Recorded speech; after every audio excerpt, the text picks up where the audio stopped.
The following is a presentation of the Chicago Bears Network and ChicagoBears.com. Download the Chicago Bears official mobile app for up-to-the-minute Bears content every day. And now, welcome to Bears All Access, your all-access pass into Chicago Bears football. Bears All Access is brought to you by IGS Energy and sponsored by Athletico Physical Therapy and CDW. A big pool of general manager and head coach candidates for your Chicago Bears. The interview process continues with that selection committee. We'll talk about it tonight here on Bears All Access on Chicago Sports Radio 670 The Score. It's brought to you by IGS Energy. I'm Jeff Joniak, along with my broadcast partner from News Radio 105.9 WBBM, the ex-Chicago Bear, Tom Thayer, with our producer tonight, Brian Callahan. Thanks as well to Dan Barilli and Jordan Treadup. Tom, how are you, buddy? Oh, Big Jeff, as soon as the season ends, we're kind of sitting in the seat of immediate playoff jealousy. And so you kind of have to watch how the other teams are doing it, what the narrative is around the league, what type of injuries take place, how to affect the upcoming games and stuff. But then on the other side, you have the information that you have to pay attention to is about the selection of the GM and the head coach. And then initially everybody gets an opportunity. Then you start looking at, okay, this team's got a second interview on the candidate that you guys have already had an interview. And now that's like the third level of effect of the offseason, from the jealousy of the playoffs, the idea that you have to interview a head coach, then all of a sudden the real competition for the head coach when multiple interviews take place from these guys around the league. Let me touch on that playoff jealousy a little bit more. I never used to be so crazy about that because I covered the Super Bowl, but I'm not going to be doing that, and I didn't last year. And so it was always a preparation situation, right? You're preparing to get ready for the Super Bowl, and so you were keenly interested. But now it is total playoff jealousy. There's certain people, certain teams I don't want to win because it's just going to aggravate me to no end, and I'm sure Bears fans feel the same. Yeah, but that's the thing about it, is that's what you need to try to accomplish in the next move the Bears make up there, is they got to figure out a way, shape, form, plan going forward of how they're going to come in here and compete for the division. Because, off in the horizon is always win the Super Bowl, but you got to start by winning your division. And so I think that has to be an immediate goal. Whether, no matter who's on any other team, as that's what you have to set your sights on. One wild card team left, the San Francisco 49ers. They're going up to Green Bay. We'll touch on all the playoff games coming up this weekend in our last segment tonight. Coming up, we'll have, of course, Jim Miller from SiriusXM NFL Radio, our weekly guest. And at 6:30, the executive director of the upcoming Senior Bowl, Jim Nagy, will join us as well. So lots of interviews with general manager candidates. They'll continue. More are expected here over the next couple of days as well. There's too many to go down the list, but the hardest part of it, and now you and I talked about it, it's one thing to say, oh, I'd love to have this guy. I'd love to have this guy as well for GM, but the pairing of the two, how do you go about processing that with all these names and boiling down the right fit? Right fit for your team, what your future franchise you want to look like, and it becomes a lot more difficult than just saying, I want person X and person Y. Don't you agree? Yeah, I just wish that somebody stood out above and beyond all the rest in one of the two, GM or the head coach, and then you said, okay, we don't want this guy to leave our building, but now that we don't want him to leave the building, we're going to include him in our second half of our selection, because I just think that would be an important way to go about it. You don't want to be having an introduction to two candidates the first day they're on the job together, because you're talking about learning their roles, their new roles if some of them haven't been head coaches before, their new roles if they haven't been general managers before, and then trying to get to know each other in what their football background is and what their vision is of putting a division-winning football team out there for the Bears. Bunch of intriguing candidates, certainly, on both sides of that fence, head coach, general manager, or if you prefer to say general manager, head coach. I think that's how most teams would want to look at things, but you're also competing. You're competing. The Giants are now through 2 rounds of interviews with their GM candidates, so they might be becoming and guys that the Bears have also. talk to as well. So they're going to be making a decision possibly sooner rather than later. Do you feel any fret about that? I don't. I just want to have conviction on the choice of the person they're going to bring in here in both roles. Do you want a first-time guy that has no experience in dealing with the complexities that you deal with on an everyday basis in terms of the GM? Because there's candidates out there that have experience. But then if you get a guy in here that you want to bring in as a head coach and you feel he's the most responsible to get you where you're going, and I said allow him to have an input on the GM, you have to trust him, but I would trust him because he's the guy that wants to succeed more than any decision you're making. And the Vikings also interviewing some of the same candidates as the Bears in 4 different cases here. So those gentlemen from the Cleveland Browns, Kwesi Adolfo-Mensah and Glenn Cook, Monty Ossenford from Tennessee, and Elliot Wolf, the executive and consultant with the New England Patriots. All right, we're going to step away. We'll be joined by Jim Miller here coming up next from SiriusXM's NFL Radio with Tom Thayer. I'm Jeff Joniak. This is Bears All Access on Chicago Sports Radio, 670 The Score. Welcome back to Bears All Access, brought to you by IGS Energy. Choose clean energy for your home at IGS.com because every good choice adds up to a better world with Tom Thayer, Jeff Joniak. And now we welcome in our weekly guest from SiriusXM NFL Radio's Moving the Chains with Pat Kerwin, the one, the only Bears quarterback, Jim Miller. Big Jim, I know you played for a lot of teams, but you're Bears quarterback. You down with that? I am down with that, Jeff. So, yeah, excited for the offseason to get here. Certainly excited about the divisional round of the playoffs. This is one of the greatest weekends of football. And I think, the teams are right. The best 8 teams are left in these contests, and so it's going to be a great weekend, man. But, yeah, always fired up for the offseason. And, like everybody else, interested in what decisions are going to be made, who slides in as the general manager and the head coach for the Bears, and we'll see where it goes. It's going to be, there's 8 openings. There's a lot going on. There's a lot of news flying around with all these interviews going on. But it's always interesting. It's never a dull moment. Let's put it that way. It is 365, 24/7 in the NFL. The pods of candidates. There is certainly a cross-pollination in some of these organizations. I just want to know what your thought is on the list that has been revealed by the Bears in terms of head coaches and GMs, and then how, as this committee looks at all the positives, and how do they pair the two that are going to be right? And that's, to me, the biggest question. Yeah, Pat and I, we talked about it a lot this week, and from what I understand, some of the owners, I'm not saying this is the Bears, but they wanted it to be the traditional model where they hire the general manager and the general manager hires the coach. And now multiple of these candidates have the same head coach in place. So they're almost thinking that they may have to change gears and lock up the coach first. So, we'll see how it unfolds. I think obviously Dan Quinn is a very hot coach. I mean, from what I saw, he had 4 interviews in the last 48 hours. And obviously Minnesota and the Bears, and I believe he just left South Florida. So, the Miami Dolphins are interested, and I know Denver is extremely interested in Dan Quinn. So, to me, he seems like the hottest candidate right now of all the coaches that are being considered right now. I'd like to get both of your take on this. In the modern era of interviewing, because of the pandemic, do you think that the whole Zoom interview complicates it, prolongs it, or makes it more difficult to make the final decision because you don't have initial eye contact till probably the second go-around? Well, I think it's expanded the number of people that you're going to talk to because it's efficient, right, Jim? Yeah. I mean, you're able now to take care of a lot of the travel and coordination out of it because even if these playoff coaches are at work, they can flip on a Zoom call and, bam, you can get a couple of hours. I think that's the max, right? Couple of hours. And then if they strike a chord, if there's some connection, if there's some gut feeling, then you bring them in.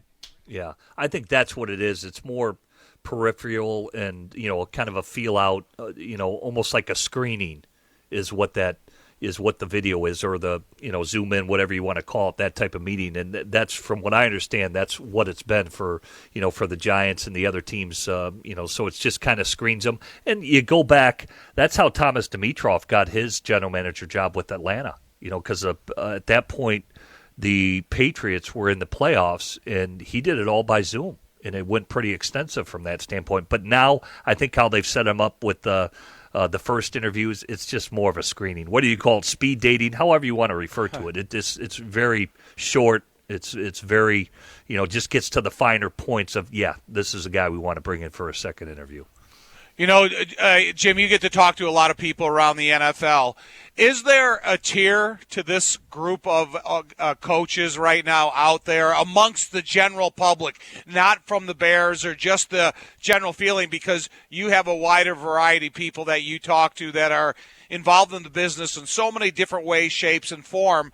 Is this a one-tier, two-tier type of a group of head coach and GMs, or are they kind of all equal at this point in the selection? No, I think, you look at Dan Quinn and Doug Peterson, they've led teams to Super Bowls, right? So I do think that there's a reason why they're kind of leaders in the clubhouse. And at least from Peterson's standpoint, he's brought along young quarterbacks that we know has been a hot commodity around the NFL. He has done that. So I think from that standpoint, that experience matters. But, again, other teams want to go in that younger direction where they've got no problem, getting a guy who they think's an up-and-comer, whether it's Matt LaFleur, and that's all everybody's talking about this division round. Matt LaFleur, Sean McVay, Kyle Shanahan, they were all on the same staff, and looking at those. Even Zach Taylor, it's got a lot of love from that they're young, up-and-coming coaches. I think if that's the direction a team is looking to go in, there's candidates from that standpoint as well. I mean, Luke Getsy, the quarterback coach for the Green Bay Packers, getting interviewed. Now, is that Aaron Rodgers? Is that really the greatness of Luke Getsy? I don't know. You tell me. So Jordan Love didn't fare too well, in my opinion, down there in Kansas City with his first start. But I think it's their coaching tree, their scheme, whether on offense or defense, that seems to be factoring into it. Where you say, hey, this guy could be the next up and comer from that quote-unquote tree or family of coaches and where they've come from. Well, what do you think? So does Flores and Kingsbury, do they help this whole process or do they hurt the process? Because here they, one guy is, had a confused experience in Miami, and the Arizona coach initially looked like a whiz kid. Then all of a sudden, they went down the tubes at the end. So, when you look at not only their future, but how do you project other guys in that same role? Do they hurt or help? Yeah, to me, for Flores, it was all about relationships, down there, from what I understand. I mean, it's not like I think everybody understands he's a really good coach, but what deteriorated on those relationships? One, your relationship with your starting quarterback who's young, who you selected in the first round, your relationship with your general manager, who you came in there with a long vision of what you wanted to build there, and then look at the number of coaches he's gone through. There have been coaches that have left that staff. So I would have some question marks from ownership standpoint of, hey, well, what happened here? Well, what happened here? Well, how did you want to bring along the young quarterback? And some of those have been pretty public, and so I think you'd want to dive into those areas that are really critical to your team, especially when you've got a young quarterback of your own in Justin Fields, who you really is going to be the face of the franchise, and you want that to be a solid relationship moving forward. Because let's be honest, Justin Fields is not going anywhere. He's not going anywhere, and the coach who comes in there is going to have to be able to work with Justin Fields. That's Jim Miller, top there. Jeff Joniak here on Bears All Access on Chicago Sports Radio 670 The Score. It's brought to you by IGS Energy. All right, we talked a lot about the head coaches, but the general managers are also a big part of this and how it paints the future for the Bears franchise. So there's a long list that they've already interviewed. A few more on that list that probably have not been revealed yet, but from the in-house candidate and Champ Kelly, 7 years with the organization, Assistant Director of Player Personnel. Morocco Brown had some interviews, obviously, in the last couple of years. Familiarity with the organization. Jeff Ireland, Kwesi Adolfo-Mensah, Glenn Cook, Monty Ossenfort, Elliott Wolf, Joe Shane. Ed Dodds reportedly pulled his name out of the mix, and Rand Carthon as recently as yesterday with San Francisco. Is there any theme to this group, Jim, from your perspective? Because there is a lot of inexperience there in terms of being in that job before. We talked about this last week. There aren't that many that have had the job before. No, and so you're going to have a new blood here. Yeah, definitely. Probably the most experienced is Jeff Ireland, right? He's done it. He's called the shots. He's ran drafts and things of that nature. You'd like to know, say, I'll give an example of, say, Brad Holmes, who's now the new GM up there for the Detroit Lions. From what I understand, he conducted the last 8 drafts for the Rams, even though Les Snead, quote-unquote, is the de facto GM for the Rams, but Brad Holmes ran all the drafts. Trading guys away, acquiring guys, moving up and down, the players that they picked, things of that nature. And obviously he did a good job, and so you're going to want to dive into that about some of these newbie candidates that are, whether they're assistant GMs or a part of the player scouting department and things of that nature, like Elliott Wolf, you mentioned of the Patriots earlier, just how much experience they have. And I think that's why Brad became very highly recommended where the Lions did that. They knew he had a background of conducting it and doing those drafts. So, all that's going to come out. But for a fact, just at face value, Jeff Ireland's done it. He was in Miami. He was the GM there, was with Mickey Loomis, who's terrific in New Orleans, and he's been the assistant GM there for quite a bit of time. So that is a seasoned guy that knows talent, and he probably comes with the most experience if that's the direction the Bears are looking to go in, or do you want the newbie guys, like you said, where you potentially could have some growing pains? Time for a break here on Chicago Sports Radio 670 The Score with Jim Miller, Tom Thayer, Jeff Joniak. Coming up at the bottom of the hour, Jim Nagy from the Senior Bowl to talk about the college draft and the initial process of scouting the next wave of NFL players as we continue to break down the Bears' look at head coach and general manager here on Chicago Sports Radio 670 The Score. This segment of Bears All Access is brought to you by Athletico Physical Therapy. Visit athletico.com to request an appointment in clinic or virtually and start feeling better tomorrow with Tom Thayer, Jeff Joniak, Jim Miller from SiriusXM NFL Radio is moving the chains, our special guest each week. Let's talk beyond the head coach and GM search, just some thoughts here on the Bears.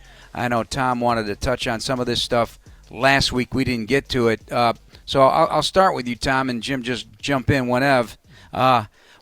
What do you want the Bears' offensive identity to be? Or maybe phrased in a different way. Again, regardless of coach or general manager, you two guys are the guys who played the game, what it should be with Justin Fields, knowing he's the number one quarterback. I still think all should live through David Montgomery, and I'm going to include Khalil Herbert in that. So when you go to the line of scrimmage and you call the multiple plays within the huddle, majority of the time, if it's a run, issued play, then it's going to start with David Montgomery, obviously.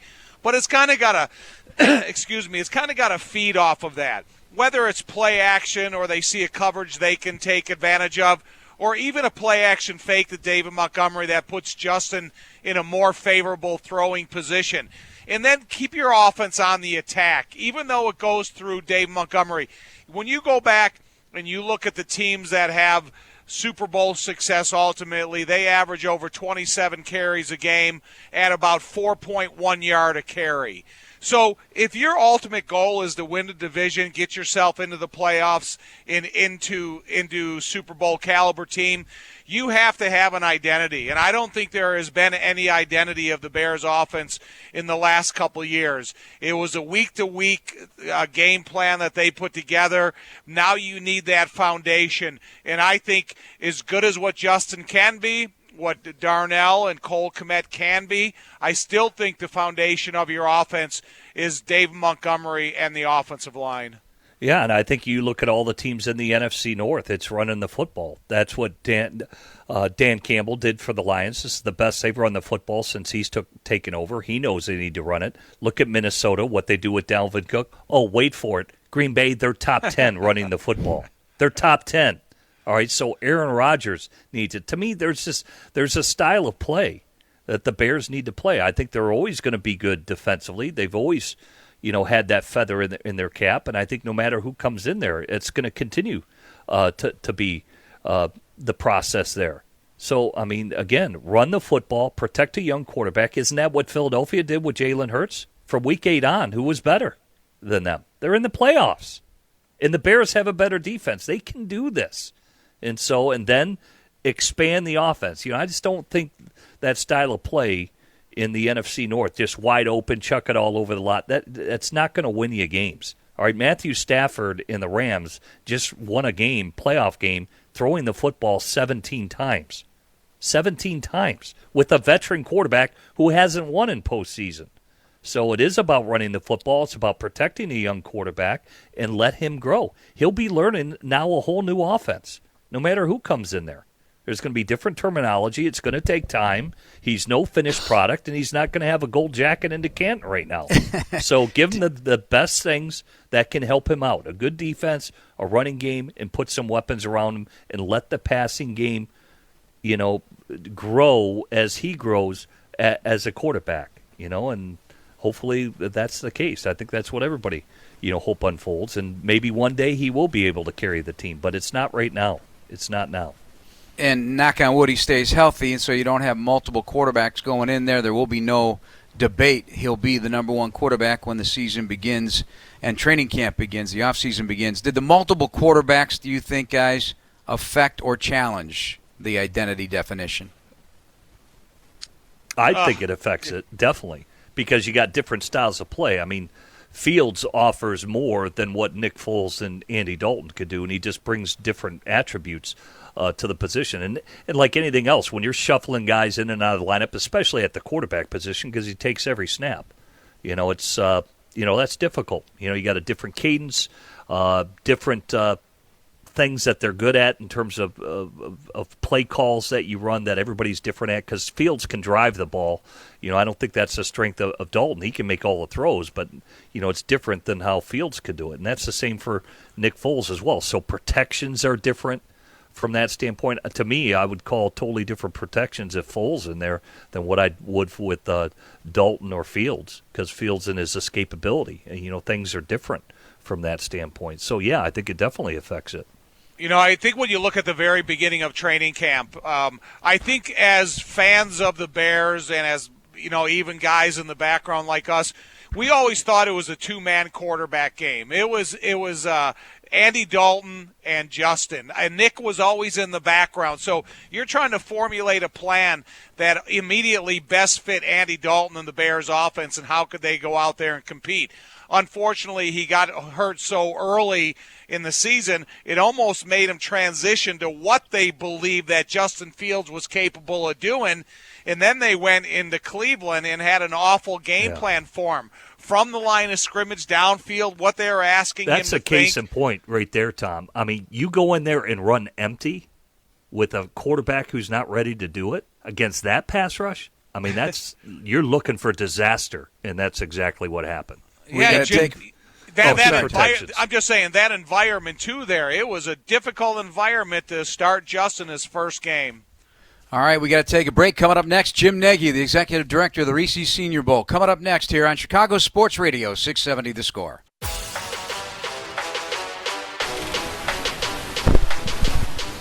Welcome back to Bears All Access here on Chicago Sports Radio 670 The Score. This segment of Bears All Access brought to you by CDW. People to get it with Tom Thayer, Jeff Joniak, and Jim Miller from SiriusXM NFL Radio is moving the chains with Pat Kerwin.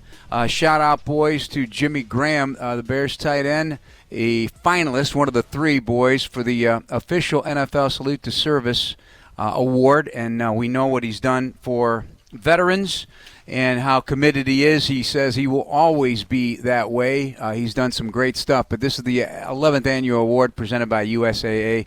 Tight end and fullback from the Denver Broncos, Andrew Beck, is also a finalist, and Baltimore Raven, former Raven, they call him Legend, Jim, Jarrett Johnson. So those are the three finalists. Well, yeah, congratulations to Jimmy Graham. And, has he made an announcement yet? Did he call it or no yet? For Jimmy, I have not heard that, but it's something that's possible, I would imagine. But Tom, he had a great career, but it's the stuff he does off the field that gets a ton of attention as well. And and he should still get credit for what he does on the field. If you're looking the totality of a position and how it affects a team, and you may not have a Travis Kelce playing short yardage and goal line, you will. I'm just trying to use a comparison. But when you look at Jimmy Graham in the red zone, what he does on the goal line, what he can do on matchups that that he's favorable every time you want to throw him the ball. I never got tired of having Jimmy Graham here. There's a lot of people that wanted to sit here and say, oh, the game has passed him by and stuff. I don't think that's the case. I think if you're looking at a team that has an offense that's interested in getting first downs, I think Jimmy Graham can fit into an offense. And if you put him into a Bill Belichick type of system where he loves the two tight end threat, he could always be a secondary tight end that would be an asset to your roster. We're waiting for Jim Nagy, the executive director of the Reese Senior Bowl, to join us. We'll talk Senior Bowl and get some early look. I mean, I can't believe, Jim, because of all the different writers now out there, podcasts, draft experts out there, there's already a ton of mock drafts, and not even sure who's actually in the draft yet. Right. Well, we talked it started I'd say about a month and a half ago. We invited Jim Nagy on because we'll be down covering the game. And so he comes on just to announce, obviously, the Jets, Robert Saleh, and Detroit Lions, Dan Campbell. They'll be down there to coach both what used to be the North and the South. Now it's the National and American. So Jim's made a lot of changes down there that really help incorporate the guys and what it's like to be at the next level in the NFL. In terms of the draft coming up, I know this is a very deep tight end class. Jim said he could have literally invited like 14 tight ends. That's how the depth at the tight end position. Typically, players are going to increase a round or two with how well they do during the week. Last year was coveted by a lot of players to be there because of what? COVID, and there was no combine. So players wanted to play in the game last year, and it increased their draft stock. About 90% of the guys that are invited to Mobile will get drafted. Like I said, a guy could start out as a third rounder, could move up to a late second or a first rounder, depending how they do down in Mobile. It's a lot of one-on-ones. It's how they practice. There's a lot of NFL principles in what the coaches and the general managers want to see. So I'm excited for it. They moved it over to South Alabama. They've got a great new stadium, and it's a terrific week for the fans. They've got a concert on Friday and Saturday night, so it's terrific. And you got Mardi Gras going on. So we're going to let the man himself. We're going to let the man himself tell us about it. How about it? We got him now. The executive director of the Reese Senior Bowl, Jim Nagy, kind enough to join us for a sneak peek tonight here on Chicago Sports Radio 670 The Score. This is Bears All Access, brought to you by IGS Energy. Tom Thayer, Jeff Joniak, and Jim Miller. And Jim Nagy, Jim Miller, trumpeting your work on the Senior Bowl over the course of your time there as a longtime NFL scout. But you've done great, and I love the fact that the hashtag on your Twitter account, which is @JimNagy_SP, the draft starts in Mobile. And that could not be any truer than that, Jim. Yeah, guys, sorry, I was a little delayed. We just had a community service thing over in Pensacola with we've got about 15 players training over here for the draft and for our game, and we just did a little thing over here, and I had to step outside. We're at a Brazilian steakhouse with 15 future NFL players, so they saw us walk in the door, and I don't think they were very happy. But so sorry I had to jump out of there. But no, I appreciate whatever Mills was saying on the air. I appreciate what he was saying. He's a Senior Bowl alum. He played in the game. He knows the value of it, and we're just excited here to be kicking off here in a couple weeks. Hey, Jim, so when I came out of college, I went to the Hula Bowl. It was kind of like a reward game. Jackie Sherrill was our head coach. Dan Marino was our quarterback, and we threw the ball a lot. And we had a lot of fun in practice. However, when you look at these guys and you get a chance to see them eye to eye after a couple practices, is this the first recognition of the quote-unquote speed of the game? Because that's everything they're going to be talking about their first 2 or 3 weeks when they go to training camp in an NFL. But I got to believe this is faster football than they've ever seen up until this point in their life. Yeah, there's no doubt. I mean, and Tom, you bring up Marino playing in the Hula Bowl. He also played in the Senior Bowl, which tells you that was a very different era. Because I don't think you would get a first-round quarterback playing in multiple All-Star games anymore. But no, it really is. Obviously it is for guys like Quinn Miners from Wisconsin Whitewater Division III school last year. Obviously way speed of the game, sped up.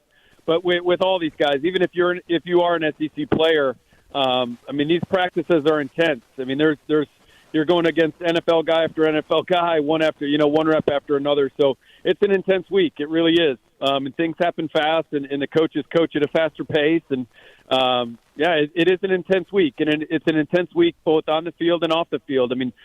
You guys have been through that. So learning a new playbook, learning new teammates, interviews all night. It's really a lot on these players. But I think that's also part of the evaluation process for the NFL teams is which guys can manage the week, which guys can handle it, which guys struggle with it.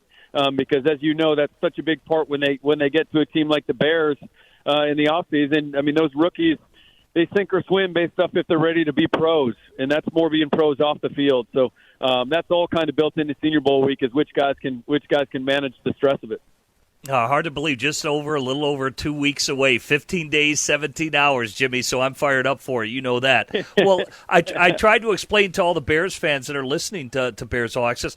Typically about 90% of the guys get drafted is what I said, and guys can really improve their stock. Talk about a round or two, guys could potentially jump, like you said, with how they present themselves as pros and their play on the field. Yeah, again, Mills, I think at all different levels of the draft. I brought up Quinn Miners a second ago. The guy came in. He's really the only time we try to stick to about the fifth round in terms of our draft grades and inviting players. But Quinn, we kind of deviated from that. I just felt like the kid needed a chance. They didn't have a season last year at Whitewater. He was training with Rashawn Slater, right in your backyard, Northwestern player. And I said the agent did a great job. He just was, sending me videos all fall of those two guys training next to each other. So I felt like Quinn would have a good week, and obviously he went the third round. So he went from, probably not even getting drafted or being a seventh round pick to the third round. I think Terry Mclaurin's a good example. A couple years ago, everyone kind of saw Terry as a special teams player. He came down here. Most of the league had fifth and sixth round grades on Terry. He ends up in the third round. Now in hindsight, he should have been a first rounder. And then you look at, you just look in the like Kadarius Toney last year, came down probably somewhere in the 30 to 45 range, and he goes 20 overall, and you jump 10 or 15 spots in that part of the draft, you're talking about millions of dollars. So no matter what level of the draft you're at, all these guys can really help themselves.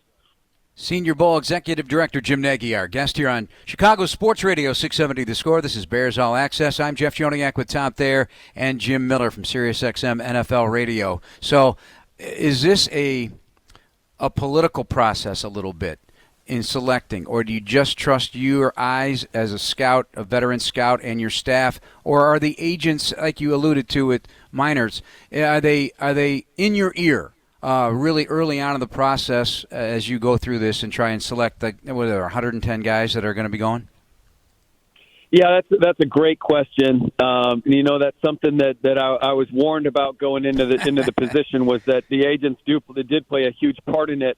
And I'll say this: we didn't have tape in the office when I got there, which was shocking to me. That the All-Star games, that the league office had never given access to tape to All-Star games, and I wasn't going to do the job without being able to put my eyeballs on players. That's just not the right way to do it, because then it does become political. So, I've hired a different staff every year of former NFL scouts, kind of guys that get let go in the previous firing cycle, which, there might be some Bears guys let go this year that could end up working for the Senior Bowl next year. But we try to get an experienced staff. We had 120 years of experience this year.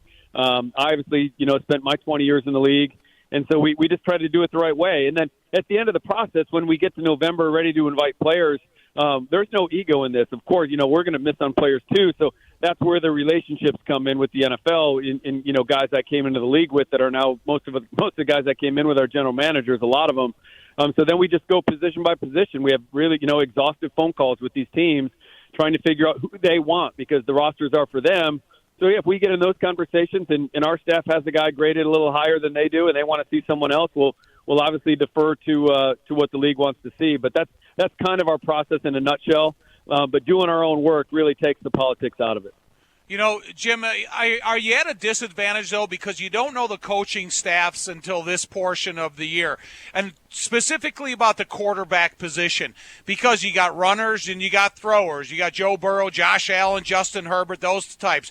Justin Fields, Jalen Hurts, Zach Wilson, Baker Mayfield, and those types. So Is it difficult to pick that position specifically because you don't know the coaching staffs that are coming in? And do you have more than one system if there's two quarterbacks that are drastically different? No, those are really good questions. No, I mean, we just stick to the straight quarterback evaluation, and we take them off the board as we have them graded. It certainly would be nice to know. But again, we're picking these players for all 32 teams. So regardless of who's coaching the game, they need to be graded well for all 32 teams, because that's who we're catering to, not just the teams that end up coaching. But you're right. It would be nice in some instances. And when it comes down to the roster right now, I mean, we're kind of in the process. We're losing some players right now. I'm getting calls from agents that, hey, my guy played in the bowl game and he got hurt, and we don't think he's going to be able to get back. So now we're plugging some holes in the roster. And now that the teams are in place, now I am directly dealing with the Detroit Lions and the New York Jets when we come to fill in our holes. Those phone calls will be like, if we lose a safety, I'll call up the general manager of that club and say, hey, these are the next couple of safeties we've got, stacked on our board. Do you like either of those guys, or is there someone else? And that's when we start working hand in hand with trying to plug them in guys they want. But up until that time, we're really just picking players for all 32. Jim, could you give the listeners, the Bears fans out there, areas of depth at positions in this year? I think last week you said you literally could have invited like 14 tight ends to this year's Senior Bowl. What are strength positions in this year's draft, do you think? Yeah, Jim, you hit it with the tight ends. I mean, that's been a tough position the last couple of years. We've struggled to bring 6 to Mobile that we feel good about, solidly being drafted in that top 5 round range that I talked about. This year, yeah, I mean, it's more than double that. We could have went to 12 or 14. I think offensive tackle is a really good group. You're going to see guys like Trevor Penning from Northern Iowa and Darian Kennard from Kentucky. Some really good ones down in Mobile. There's some juniors in that mix that are going to be first-round picks. So tackle's a good class. You flip it to the edge rush category, whether that's outside linebacker or like a pure edge player. There's some pass rush depth in this class. The Bears got Gibson from Tulsa out of the Senior Bowl a couple years ago in the 5th round. Looks like it could be a steal of a pick for Ryan Pace. There's going to be those guys in the 4th or 5th round of this draft that'll come in and could be a 6, 8, 9 sack guy pretty early in their careers. Jim Nagy, our guest, a couple minutes left with the Senior Bowl Executive Director here on Chicago Sports Radio 670 The Score. You already I had a couple of names on my list. Penning was one of them because he's a big dude from Northern Iowa, and that's an underrated football program. I'm a Cyclone. Okay, I got to fess it up. I'm a Cyclone, so I'm glad Charlie Kolar's in there. But the Daniel Fa'alele, the tackle from Minnesota. Tom, I know we've talked about him. 6'9", 380. I don't know if he's going to tip the scales at that. What do scouts say? What did your eyes tell you about him beyond the size? Well, he's got rare size. Anyone has a rare trait, you got to take him seriously. He's very nimble for a big man. What really sticks out for a guy that's 6'9", his pad level, this guy can really bend. I mean, it's not out of the question he could play guard. If you go to some goal line package stuff, this guy's coming off the ball lower than the other guys on that Minnesota offensive line who are 6'3". So, there is some question, is he more of a guard? Is he a tackle? I think he could play guard. He's a big, powerful human being. I can't remember a player that's that big coming out. I mean, it predates my scouting time, but I do remember Aaron Gibson from Wisconsin, the former Detroit Lions #1 overall pick. I mean, he was hovering around 400. I think Daniel right now might be in that range. Just a huge human being and a very talented one. He's from Australia. I think he's kind of just scratching the surface. I think he's got a chance to be a high-end right tackle in the league, but I wouldn't rule out guard just because he bends so well. Jim, you're having an all-star game and protecting a lot of players. In watching a lot of college football, I watch a lot of football, I see all these guys wearing no knee pads anymore. Is that something that you can enforce? Is that something that you can enforce, or it's like, okay, this is your first pro game, you got to do what you want to do? Because I think this no knee pad thing is really harmful to a lot of guys coming up. You're speaking to a dad of a son and a high school player that thinks he wants to look cool like those guys and tries to pull that off himself. So, No, it's honestly, it's nothing that we really overly enforce. I mean, the NFL officials on game day will have kind of the same crew that enforces stuff for the NFL on game day. So, but in practice, it's hard to go up to a guy that's come down to an all-star game and tell him to, pull his pants down or something like that. So that's a tough one. Well, it is a great week down in Mobile if anybody wants to travel. You've got the concert set up for I believe, late in the week. You've got the players doing all the things in the community, and plus you have Mardi Gras going on. Just the atmosphere leading up to the game is great, Jim. So maybe just touch on that if anybody wants to come down and enjoy a week in Mobile. Yeah, that's really been a goal, Mills. I appreciate you bringing that up. I think it's something that we haven't done great as a game in the past. Is to really market our game to the fan base, because I think it's such a unique time. Mobile's not a very big town. The whole NFL descends on the city. We've got over 900 NFL guys, so you can walk up and down Dolphin Street, which is kind of the main drag in town where our headquarters is, and just walk into a bar and there'll be 3 head coaches sitting there drinking beer together. So it's for a fan, that's pretty cool. Our practices are wide open. Like you said, Mills, on Tuesday night we have a Senior Bowl Summit event. Kind of a panel-style event at an old historic theater downtown Mobile with Kirk Herbstreit's moderating. It's going to be Nick Saban, Brian Harsin, Mel Tucker, James Franklin, some great college coaches. And you said Friday we've got our players' Mardi Gras parade, because Mardi Gras is, Mobile's the birthplace of Mardi Gras, so our players are going to have a Mardi Gras parade, throwing autographed footballs all through downtown Mobile. That's going to be a blast. And then, Friday night's the concert with Portugal the Man downtown, free concert downtown Mobile in Cathedral Square. And then game on Saturday. So it really, it's a great football. If you're a football fan and you love it and you're passionate about it, you come down Thursday, catch practice, and do all those other events. It really, and I sound really biased sitting in the chair that I'm in right now, but it is like a football. If it's a football fan's paradise, because you're immersed in NFL culture, which you never ever get. You can go to the Combine in Indy, but Indy's a huge city. Like, this is a small town, and the whole NFL is there. So just a really unique time. I'd encourage any fan up there that hasn't been down to Mobile, come make the trip. You won't regret it.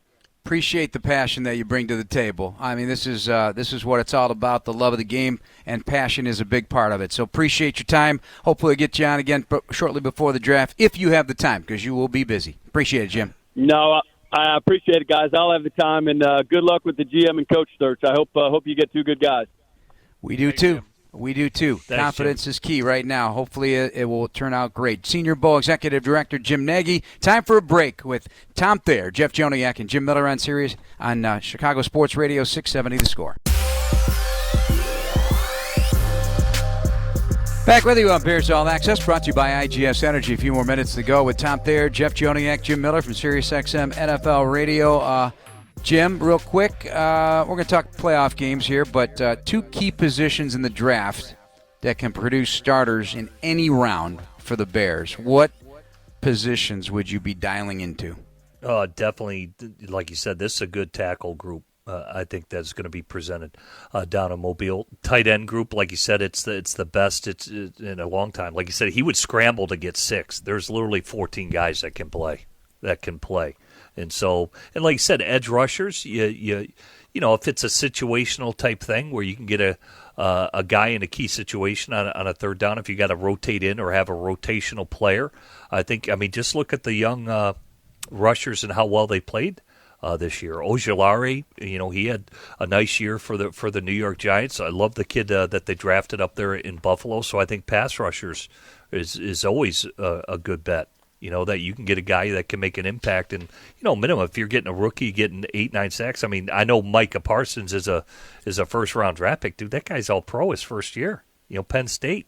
They not only as a linebacker, but as an edge-rushing defensive end is what Dan Quinn put him at. And he had an instant impact from that standpoint for Dallas. So, yeah, those right away. And, of course, receivers. I think this year, I don't think this receivers class is as good as last year's, but look at the guys that he mentioned. Kadarius Toney led the New York Giants. Look what Jamar Chase is doing for Cincinnati. My goodness. So good receiver class and guys that can come in and play right away. Tom, how about positions for you that impact the Bears? Looking at what their draft choice and what their selections are, I think you could go out there and find a safety and a playmaking defensive tackle. And, you look at some of those guys from the bigger schools, the bigger programs, and you look at what they can do to insert themselves immediately. Give me a safety, give me a defensive tackle with the Bears draft choices. I'll be happy. You're going to have to look at corner for sure. No question about it. All right, NFL playoffs this weekend, divisional round, as Jim alluded to at the top of the show. It's always, in my opinion, the best weekend. So let's start in the AFC. Buffalo at Kansas City. Steve Spagnuolo, I see his quote today. They're trying to do tackle drills because they got to tackle Josh Allen, Jim. We don't have a lot of time, so you got to be quick. Yeah, I will be taking Buffalo. He's a hot quarterback. This could come down to who's got the ball last. Both quarterbacks are playing out of their minds right now. I'm going Buffalo. Tennessee hosting Cincinnati tomorrow. Decision tomorrow, Jim, on Derrick Henry. Do you think he'll play? He's playing, and I got Tennessee in that ball game. They're to me, they're the better team all the way around. That decision's not being made tomorrow. For gosh, Lee, that thing. I'm riding Derrick Henry all the way to the Super Bowl.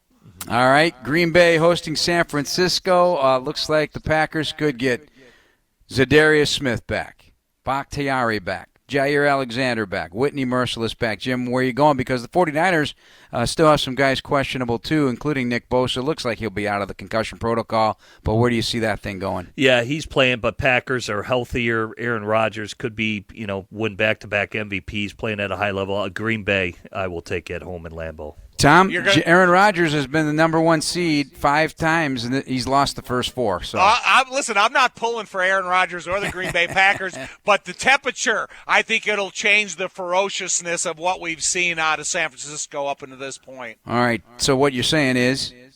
Packers. Oh, yeah. Tampa Rams, to me, the most difficult one to handicap because LA's feeling good about themselves right now, Jim. I know TB12 is still cooking, but his offensive line a little banged up. Yeah. Where are you going? Healthy Cam Akers, but yeah, I'm still going to go with Todd Bowles in that defense. I think they'll shut it down and they'll get a turnover or 2 on Matthew Stafford. Give me Tampa Bay at home. It's not going to come down to TB. It's going to come down to TW, and that's Tristan Wirfs, the right tackle of Tampa Bay. If he's not healthy, they can't win. That's Tom Thayer, Jim Miller. Thanks, boys. Appreciate it. Talk to you next week, Jim. Sounds good, man. And thanks to our producers here, of course, Dan Brilli and Jordan Tredup and Brian Callahan for helping us out here in the Score Studios. We'll talk to you next week. Thanks to our guests, Jim Miller and Executive Director of the Senior Bowl, Jim Nagy. Thanks you all for listening. And this is it for Bears All Access on this Thursday night on Chicago Sports Radio 670 The Score. Good night, everybody. Thanks for listening to this Chicago Bears Network presentation of Bears All Access. Podcasts are available on chicagobears.com and on iTunes, or download the official Bears mobile app. Bears All Access has been brought to you by IGS Energy and sponsored by Miller Lite.